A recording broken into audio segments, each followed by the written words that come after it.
Ողջույն մեզ միացած բոլոր լսողներին եւ դիտողներին։ Գործարարալիքն է սա 106 եւ 5 հաճախականությունը։ Հիշեցնեմ, որ մեզ դիտում եք նաեւ թվային հարթակներում, եթե չեք լսում։ Եվ թարմուղեղով զրույցն ենք սկսում Տիգրան Աբրահամյանի հետ, ով պատիվ ունեմ խմբակցության քարտուղարն է, բարև ձեզ։ Բարև ձեզ։ Դեռևս խմբակցության քարտուղարն ենք, հետագայում արդեն ուրիշ ձև կներկայացնենք ձեզ, ըստ ձեր որոշումներից, թե քաղաքական դաշտում ինչպես եք շարունակելու ձեր պայքարը, այսպես ասենք։ Պարոն Աբրահամյան, սկսենք երևի հետընտրական իրավիճակից, արդյոք այն մանդատները, որ իշխանությունը ստացավ եւ իրենք ասում են, որ դրանք վստահության մանդատներ էին, արդյոք դա իրականության հետ որևէ կապ ու աղերս ունի,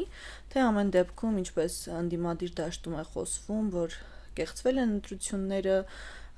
եւ արդար չեն, դուք եք համամիտ դրա հետ։ Ես կարծում եմ ընտրական process-ները աննախադեպ էին այն տեսանկյունից, որ վարչական ռեսուրսների կիրառումը եւ պետական բյուջեի օգտագործումը իշխող ուժի համար աննախադեպ էին, ըստ էության պետական գումարով, այսինքն հանրային միջոցներով ընտրակաշարք էր բաժանվում, ընտրակաշարք այս դեպքում նկատի ունեմ խոստումները, նկատի ունեմ այն ծրագրերը, որոնք նախատեսված չեն եւ մտնում էին,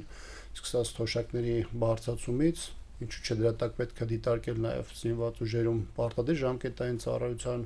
կրճատումը, պարտադիր առողջապահության ներդրումը եւ այլն, որոնք միգուցե ինչ-որ փուլում կարող էին տեղի ունենալ, բայց ակնհայտորեն դրանք բերվեցին եւ տեղավորվեցին ընտրական ցիկլում։ Աննախադեպությունը դրսևորվում էր նաեւ այն տեսանկյունից, որ ընտրական process-ներից առաջ եւ հետո մեծաթիվ մարդիկ ձերբակալվեցին, կալանավորվեցին, դրանով պայմանավորված քաղաքական տարբեր գործիչներ քաղաքական մեկուսացման ենթարկվեցին տարբեր բանտերում։ Քաղաքական վենդետա է։ Ըստ էության հաշվի առդար է, որը շատ արտահայտիչ ձևով նկատելի է։ Եթե տարբեր ուժերի մոտ դրանք մեկու մեջ են, այսպես ասած, ընդգծվում, այո, օրինակ Բարգավաճ Հայաստանի մոտ դա շատ ավելի ընդգծված էր։ Բարգավաճ Հայաստանի ոչ միայն ապօրինի զրկեցին շեմը հաղթարելու հնարավորությունից, այլ սեփականության վերաբաշխում ըստ էության գնում Գագիկ Ծառուկյանի հաշվին։ Եվ երրորդ աննախադեպը կարծում կապված է նրա հետ, որ անկախանից թե իշխանությունը ինչ շտապեց հայտարարել բուն քվեարկության գիշերը եւ իշխանության ներսում եւ իշխանությունից դուրս հասարակության լայն շրջանակների համար ակնհայտ դարձավ այն ակնհայտ կեղծիքները, որը տեղ ունեցավ այս իշխանության ժամանակահատվածում, ինչը բնականաբար process-ի եւ երկրում ձևավորվող իշխանության մասով բավականին վատ պայմաններ է ուրվագծում։ Իրավիճակը չի կարող այս ժամանակահատվածում Հայաստանի Հանրապետության համար կայունության, անվտանգության երաշխիք հանդիսանալ, որովհետեւ մի կողմից իշխանությունը ինքը գիտակցում է, որ հանրությունը իր նկատմամբ ունի ընդգծված վատ վերաբերմունք, իշխանության ներսում տարբեր համակարգեր, որոնք ներգրաված են եղել այդ կեղծիքների մեծ process-ում, իրենք գիտեն թե ինչ են արել, դրանով ինչ պատասխանատվության տակ են մտել եւ բնականաբար դրանք առաջիկա տարիներին մեծ ազդեցություն ունենալու քաղաքական process-ների վրա։ Այս շատերը այն գործընթացը, որ Գագիկ Ծառուկյանի շուրջ է պատտվում, անվանում են, որ ընտրովի արդարադատություն է սա, որքանով եք դուք համամիտ դրա հետ, ու եթե անգամ ընտրովի արդարադատություն է, շատ հարցերում էլ Գագիկ Ծառուկյանը իսկապես ըստ օրենքի մեղադրվում է, օրինակ հարկեր չվճարելու մեջ։ Ոնց պետք է այս հարցը լուծվի առանց ընտրովի արդարադատության, ոնց եք տեսնում։ Նախ չի կարող մեկ օրվա ընթացքում պարզվել, որ Գագիկ Ծառուկյանին պատկանող մի քանի տասնյակ ընկերություն յուրաքանչյուր իր մասով ունի մեծ խնդիր, հարկեր թաքցնելուց մինչև, չգիտեմ, իշխանության ֆանտազիայի մեջ ինչ է տեղավորվում եւ մեկ օրվա մեջ տապալել, մեկուսացնել, կալանավորել, գետին տապալել մարդկանց եւ պարզապես փակել ընկերությունները։ Ես թիվ լսեցի, որ ճիշտ ասած տեղյակ չէ, ասացին, որ այդ ընկերությունների փակման հետևանքով մոտ 7000 մարդ ծրվել է աշխատանքից, բայց այդտեղ մենակ խնդիրը այդ բուն այդ ընկերությունները չեն, նախ այդ ընկերությունները ունեն ստանձնած պարտավորություններ մեծ թվով այլ ընկերությունների, քաղաքացիների, ֆիզիկական անձանց նկատմամբ, դեռ չեմ խոսում այն մասին, որ յուրաքանչյուր մարդ, երբ որ ինչ-որ տեղից աշխատավարձ է ստանում, բնականաբար այդ գումարը նաև ծախսում է եւ դա նաև անուղղակիր էֆեկտ ունի տնտեսության վրա, այսինքն այստեղ տեղի ունեցել մի process, որը ամբողջական առումով եւ տնտեսական, եւ քաղաքական, եւ նաև բարոյական առումով խիստ խնդիրներ ունի եւ դա չի կարող աննկատ անցնել։ Անկախ նրանից թե հանրային արձագանքը ինչպես է, մեկը համարում է որ լավ են անում, մեկը մտածում է երևի խլելու են իրենց են տալու, ինչպես իշխանությունն է 18-ից ի վեր խոստանում եւ գիտեք ես գրեթե չասեմ երևի հայերեն ճիշտ չի ստացվի, բայց ես վստահ եմ որ նաև կան մարդիկ ովքեր միգուցե մտածում են որ Նիկոլ Փաշինյանը հավասար մասերով բաշխում է անելու դա քաղաքացիների միջև եւ այլն, որովհետեւ դա քարոշական, այսպես ասած ոչ ֆորմալ կանալները անընդհատ փորձում են տարբեր խմբերի հրամցնել, բայց նույնիսկ խնդիրը դա չէ, այսօր յուրաքանչյուր մարդ երկրի ներսում եւ դրսում, ով ունի ներդրման հնարավորություն, բնականաբար իր համար կայացրել է որոշում, որ այս երկրում անվտանգ չէ ներդրում անելը եւ մարդու գումարները մեկ օրվա ընթացքում կարող են փոշիացվել, խլվել, տալ որևէ այլ մարդու։ Ցավալի է իրականում։ Իսկ ընտրություններից հետո իշխանության ձայների մասին խոսեցինք։ Ընդդիմության ստացած ձայները ինչ են հուշում ձեզ, իրենք համամիտ չեն, որ իրենք պարտություն են կրել ամեն դեպքում եւ ասում են, որ սա էլ ճանապարհ է պայքարի համար։ Դուք ո՞նց եք տեսնում։ Սա իմիջիալոս ասեմ ու անցնեմ առաջ, եթե դու համարում ես, որ քեզ իշխանությունը խաբել է, եթե դու համարում ես, որ քո ձայնը փոշիացվել է, եթե դու համարում ես, որ տեղի ունեցել ընտրակեղծիքներ եւ դա արվել է մեծ ծավալով եւ ազդեցություն ունեցել ընտրությունների արդյունքների վրա, բնականաբար դա նաեւ պետք է երևա քո պայքարի տրամաբանության մեջ։ Չի կարելի ասել, որ այսպիսի բան է տեղի ունեցել, ուղղակի եւ անցնել առաջ, որովհետեւ այդ քվեն, որը տրվել է, նախ դրա պետք է ամբողջությամբ պաշտպանել, դա նաեւ հարգանք է ընտրողների նկատմամբ, եւ երկրորդը քաղաքական տրամաբանության տեսանկյունից այն ուժերը, որոնք այսօր իրապես համարում են, որ երկրում փոփոխությունների հիմքը այս իշխանության գնալն է, բնականաբար իրենց խոսքի հիմքում նաեւ պետք է դնեն նաեւ որոշակի գործողություններ։ Ես իհարկե կիսում եմ այն տեսակետը, որ երկրում իշխանություն ունեցել է այնպիսի միջամտություն դրական process-ների վրա, որի պայմաններում իր իշխանության այսպես ասած շարունակականությունը ապահովել է, բայց այս տեսանկյունից հիմա շատ ավելի կարևոր է հասկանալ ինչ պետք է անի ընդդիմությունը, որն է իրավիճակի հանգուցալուծումը եւ պետք է շարժվել այդ ուղղությամբ։ Անկախ նրանից թե պայքարը ինչպես է դրսևորվելու խորհրդանում, փողոցում, այլուր, միջազգային այցաներում եւ այլն, ամեն դեպս պետք է լինի ճանապարհ, որի հիմքում պետք է լինի ձեր հարցադրման մեջ եղած մոտեցումը։ Բայց ամեն դեպքում ընդդիմությունն ասում է, որ այս պահին նպատակահարմար չէ փողոցային պայքարը, բայց մանդատներ վերցնելն էլ, եթե անգամ պայքարի ձև է, օրենքների փոփոխության վրա ազդեցություն չի լինելու։ Դուք էլ դա շատ լավ գիտեք, պարոն Աբրահամյան, դուք ազգային ժողովում եք եղել, որքանով է այս պահին արդարացված իշխանությանը հեռացնելու համար հասնել ազգային ժողով, արդյոք տեսնում եք այդ ճանապարհով լուծման գնալը։ Եթե քաղաքական ուժը կամ քաղաքական գործիչը հայտարարում է որևէ բանի մասին, ապա դրա հիմքում պետք է դնի փաստեր։ Եթե դու ասում ես մի բան եւ չունես դրա փաստեր եւ պարզապես անցնում գնում ես առաջ, բնականաբար դա արդեն հասարակության համար անլուրջ է դիտարկվում։ Ինչի համար եմ ես ասում։ Տեսեք, երբ որ 21-ին ձևավորվեց խորհրդարանը, նախորդ խորհրդարանը, եւ շատերը նույնիսկ ընտրության արդյունքներից հիաստապած համարում են, որ որևէ բան տեղի չի ունենալու, դրանից 1 տարի հետո սկսվեց օրինակ դիմադրության շարժումը, որը 3-4 ամիս բավականին ակտիվ քաղաքական process-ներ էր բերել եւ ըստ էության դա ընդդիմության օրակարգն էր։ Դրանից հետո 23 թվականի բավական աշխուժ շրջան եղավ ցավալի իրադարձություններով արցախցիների բռնի տեղանությամբ եւ այլն։ Դրանից հետո էին ասում, որ որևէ բան մեր երկրում տեղի չի ունենալու, տեղի ունեցավ 24 թվականի սրբազան պայքարը եւ այլն։ Այսինքն, այստեղ կարևորը հետեւյալն է։ Լավ, պայմանական ընդունենք նաեւ հարգելով մեր ընդդիմադիր գործընկերներին, որ այս պահին իրենք հաշվարկել են, որ նպատակահարմար չէ փողոցային շարժումը, այլ նպատակահարմար է օրինակ թեման գեներացնել խորհրդանում, հետո գնալ ինչ-որ այլ քաղաքական գործընթացների։ Հիմա խնդիրը այն է, որ այն մարդիկ, ովքեր այդ մասին հայտարարում են, 1 տարի հետո կամ պայմանական 2 տարի հետո պետք է պատասխանեն, եթե այլ բան տեղի չունի, թե ինչի դա այդպես ստացվեց եւ ինչի իրենց խոստացածը տեղի չունեցավ։ Նույնը նախընտրական փուլին է վերաբերում։ Երբ որ մենք հիմնականում խոսում ենք իշխանության մասին, որ իշխանությունը խոսք է տալի մի բան անում է ճիշտ հակառակը։ Կառավարության ծրագրում կամ նախընտրական քարոզարշավում գրում է բաներ ծրագրային առումով անում է ճիշտ հակառակը, այստեղ մենակ խնդիրը իշխանությանը չէ, նաև ընդդիմության մասով է։ Կարևոր է, որպեսզի ընդդիմությունը այնինչ հայտարարում է, ընդդիմությունը եւ դրա առանձին միավորները կամ դերակատարները, ապա դա պետք է առնվազն նկատել լինեն փորձերը, որով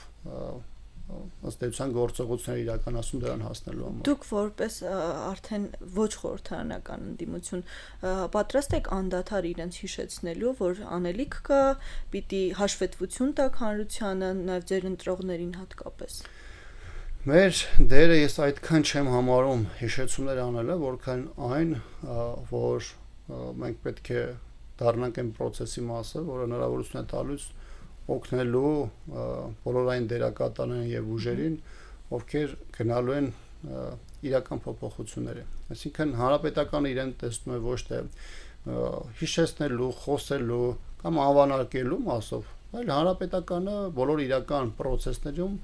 ակտիվ մասնակցություն ունենալու է, որտեղ Երևան այսօրվա խորհրդարան մուտք գործած ուժերի ծրագրերը երկրում իրական փոփոխությունների գնալու մասով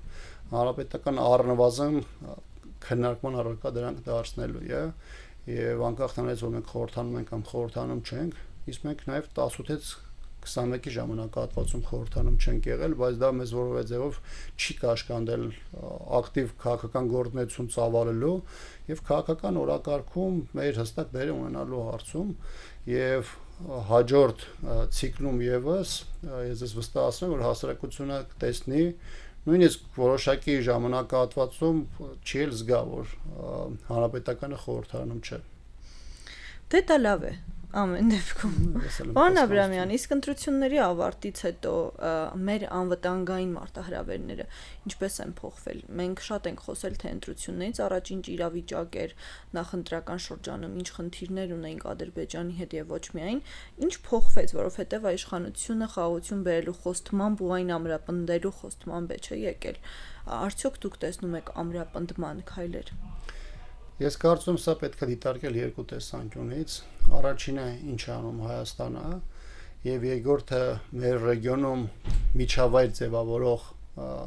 երկրները ինչ են անում, որովհետեւ քո նախապատրաստումը հնարավոր ռազմական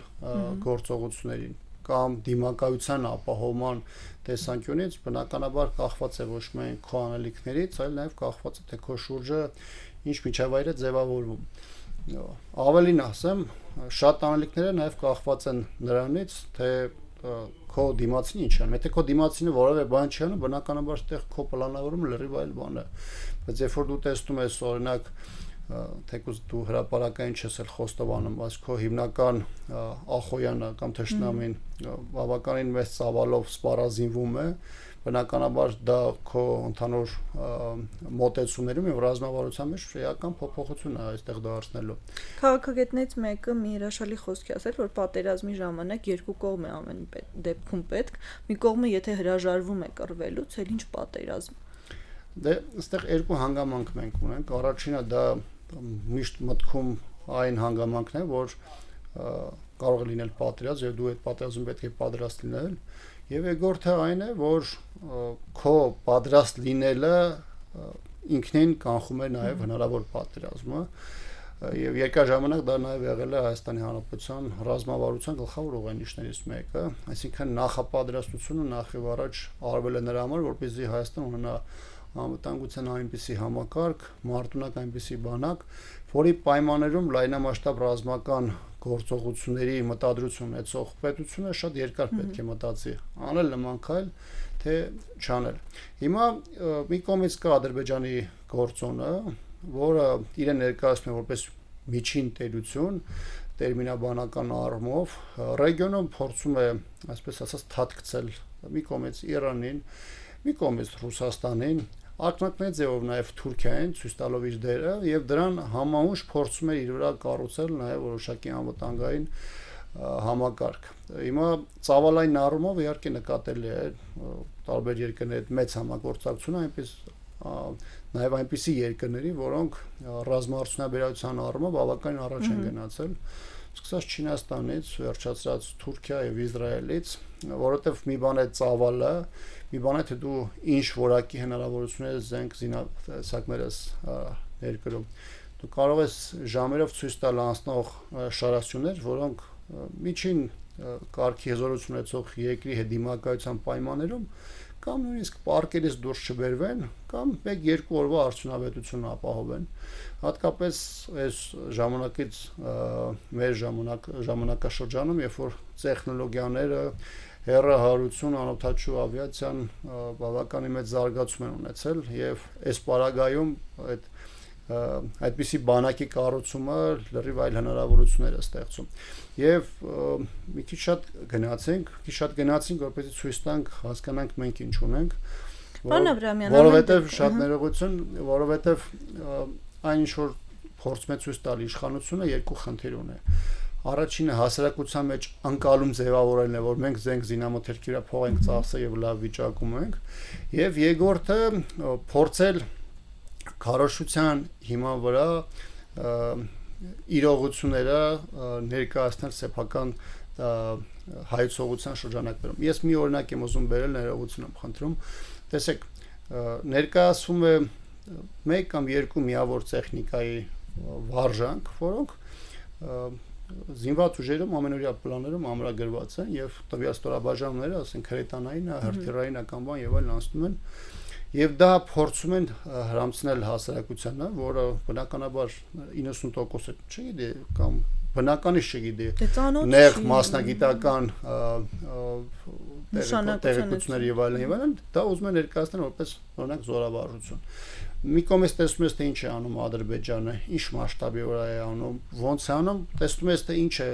պետական քարոզությունը ուզում հрамցնել հայ հասարակությանը ու համար շատ ակնհայտ է դառնում, որ այստեղ իրենց խնդիրը ոչ թե մարտունակության ապահովումն է, այլ դրա իմիտացիայի ստեղծումը, անկալման ստեղծումը։ Ադրբեջանի զինանոցի մասշտաբներից եմ ուզում խոսենք, շատերը ասում են, որ որքան էլ մենք հետևում ենք, թե ինչ զենքեր են նրանք ձեռք բերում, որքան էլ դրանք բավականին լուրջ խնդիր են Հայաստանի համար, դրանք ամենևին միայն Հայաստանի դեմ ուղղված չեն։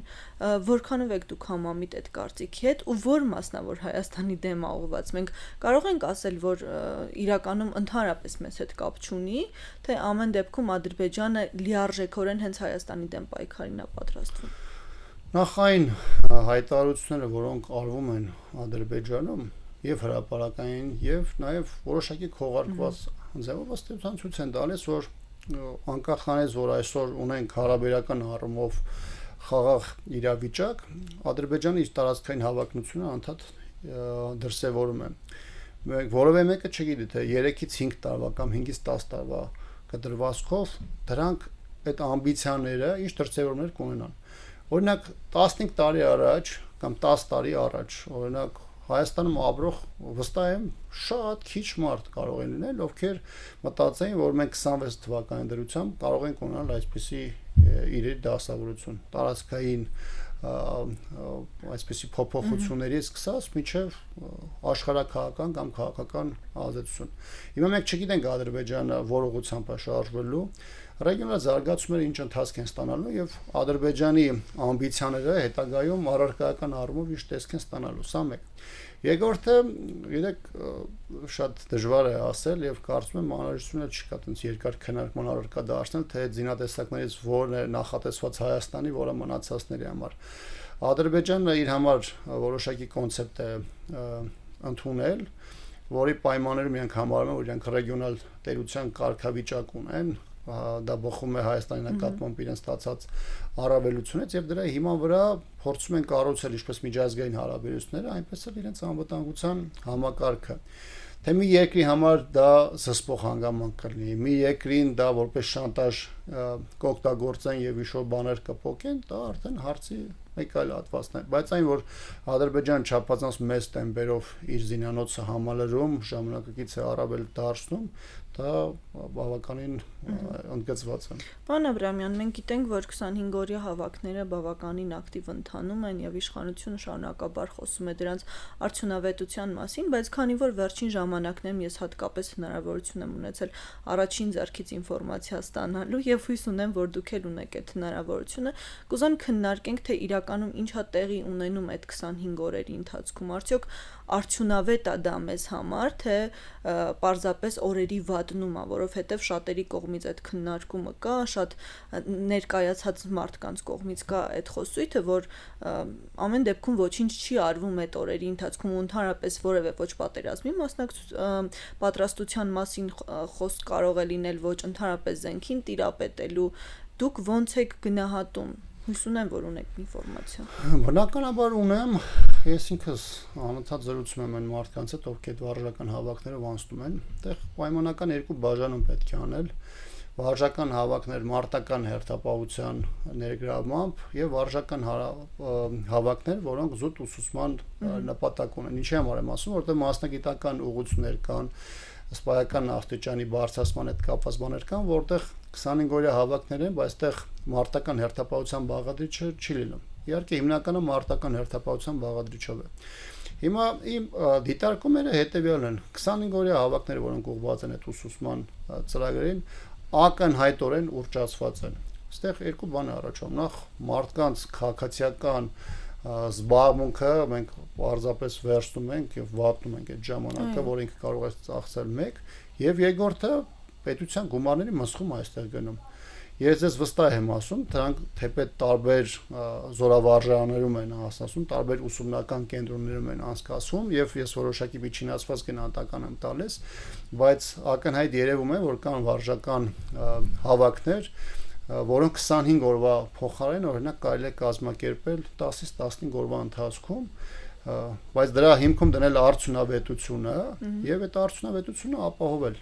Այսինքն ակնհայտորեն որ մենք պակաս զինծառայողներ ունենք կամ պայմանագրայիններ։ Ես հեսա գամ դրան, ես ասում եմ զուտ այդ ուսուցման փուլերի հետ կապված։ Ինչ վերաբերում է վարժական հավաքներին մարտական հերթապահության ներգրավման առումով, ապա եթե սրա հիմքում լիներ այն հանգամանքը, որ այս մարտիկ նաև մարտական հերթապահության միջոցով են թարմացնում իրենց գիտելիքները եւ այլն, ապա այդ վարժական հավաքների ժամանակահատվածում մարտական հերթապահություն իրականացնելիս դա ոչ միայն կլներ զուտ դասական մարտական հերթապահություն, այլ այնտեղ տեղում զորավարժանքներ իրականացվեր, տարբեր մարզումներ իրականացնել եւ այլն, եւ դրանով իսկ ի հայտ կբերեր այն հանգամանքը, որ այստեղ իրականում փորձարկում է օրինակ մարտական հերթապահությունից օրինակ պաշտպանության անցնելու սխեմաները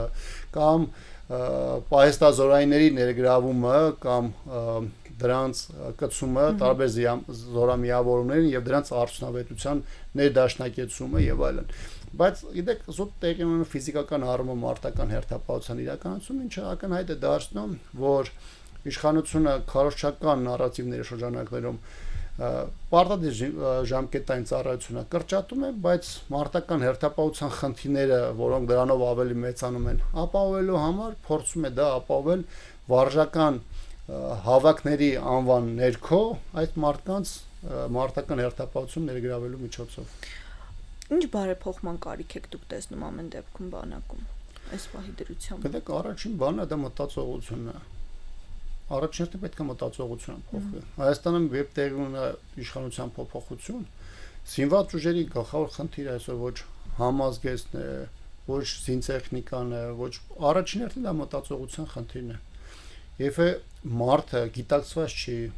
ծառայության մեջ, լավ չի հասկանում իր առաջ դրած խնդիրները կամ իր վրա դրվող խնդիրները չի տեղավորվում իր լոգիկայի շրջանակներում, բնականաբար այդ մարդը անկախնայած դու իրան ոնց կզինես, ոնց կհագցնես, այդ մարդը իր խնդիրը չի լուծելու։ Դրա համար մեր առաջին խնդիրը այսօր մտածողության խնդիրն է։ Քաղաքական իշխանության առաջին դեմքերի հայտարարությունները, որոնք պարբերաբար արվում են, դրանք նույնիսկ եթե դրանք որևէ ձևով գրված էլ չեն կամ չեն փոխանցվում զինված ուժերին, դրանք բթացնում են գիտակցությունը, հասկանում եք, ընդհանուր առմամբ գնում է այդ մտածողության բթացման ճանապարհով։ Սա մեկ։ Երկրորդը մի պարզ օրինակ եմ ուզում բերել։ Երբ որ դու մարդուն փորձում ես անդիմադիր գործիչներին, ակտիվիստներին կամ քաղաքական տարբեր գործընթացների մասնակիցներին պատժելը փորձում ես ներկայացնել անվարժական հավաքների տանելու, հասկանում եք, դու ուղիղ ձևով ասում ես, որ մեզ համար բանակը ոչ միայն ներքաղաքական ազդեցության գործիք է, այլ մեր համար պատժամիջոց է, պատժախոց է, չգիտեմ, կալանավայր է, որտեղ մարդկանց պատժում են քաղաքական ակտիվության համար, իշխանությանը քննադատելու համար, ընտրություններում իշխանությանը չընտրելու համար եւ այլն։ Այսինքն, երբ որ ես խոսում եմ մտածողության փոփոխության մասին առաջին հերթին, ես շատ ավելի լայն եմ ասում եւ նաեւ նկատի ունեմ այսպիսի առատավոր բարքերը։ Պատժախոց է մի խոսքով բանակը ընկալվում։ Փորձում են այդպես իրենց գործողությունները ամեն դեպս այդպեսին են ներկայացնում։ Ամեն դեպքում ամփոփելով զրույցը կարող ենք ասել, որ մեր ներքաղաքական իրավիճակը փոփոխություններ ընտրություններից հետո